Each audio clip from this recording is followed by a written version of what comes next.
खरगोन जिले के बड़वा स्थित नर्मदा नदी पर बने एक्वाडक्ट पुल के पास पिछले 2 दिनों में 80 से अधिक तोतों की मौत के बाद इलाके में सनसनी सी फैल गई है।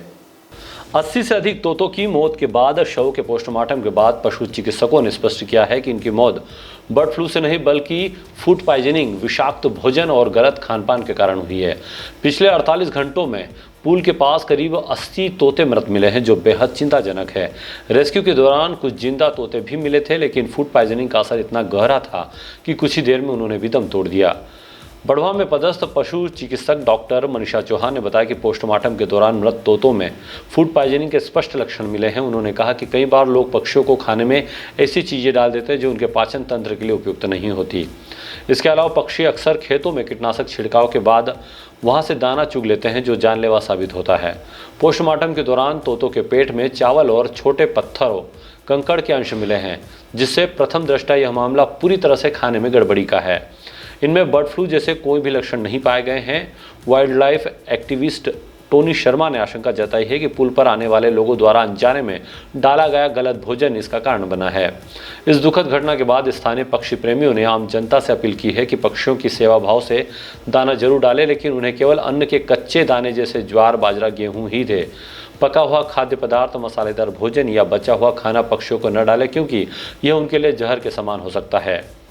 पीएम के दौरान ये लगा है कि बर्ड्स के फीडिंग में कुछ खाने में आया है, उसका डाइजेस्टिव ट्रैक्ट बहुत अफेक्टेड था।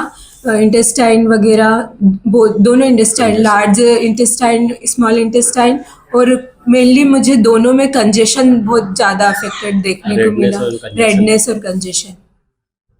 तो क्या इसका क्या पैटर्न लग रहा है, क्या कारण हो सकता है? कुछ खाने में खिलाया गया है या क्या कारण हो सकते हैं इन चीज़ों के? ये हो सकता है कि खाने में कुछ आया हो इनके बाहर से, तो उस कारण डाइजेस्टिव ट्रैक्ट पूरा अफेक्टेड था और रेडनेस थी और ब्लड वेसल पूरी कंजेस्टेड थी। हाँ, और उसके स्टोमक में भी थोड़े पत्थर के टुकड़े वगैरह मिले हैं। आजकल मैम ये बहुत ज्यादा कीटनाशक का उपयोग हो रहा हाँ, है। वो भी बिल्कुल, ये उससे भी हो सकता है। मिट्टू संदिग्ध हालत में मरे हुए मिले हम लोगों को, तो उसके लिए हम पोस्टमार्टम के लिए आज पशु चिकित्सालय लेकर आए उनको। और संख्या जी, कितने तोते 2 दिन में मरे हैं? 2 दिन के अंदर 80 तोते मर गए हैं ये। तो अभी क्या उसको लेकर किस तरह की जांच पड़ताल? अभी जो जांच हम यहाँ उसके पोस्टमार्टम करा रहे हैं कि ताकि उसको उसका रिजल्ट मालूम पड़े हमको कि मरने का कारण क्या है, या तो ठंड के कारण मरे हैं या फिर कोई खाने में कोई जहरीला पदार्थ खा लिया इन्होंने, तो उसके कारण। क्या इतने बड़ी संख्या में तोतों का मरना ठंड से संभव है?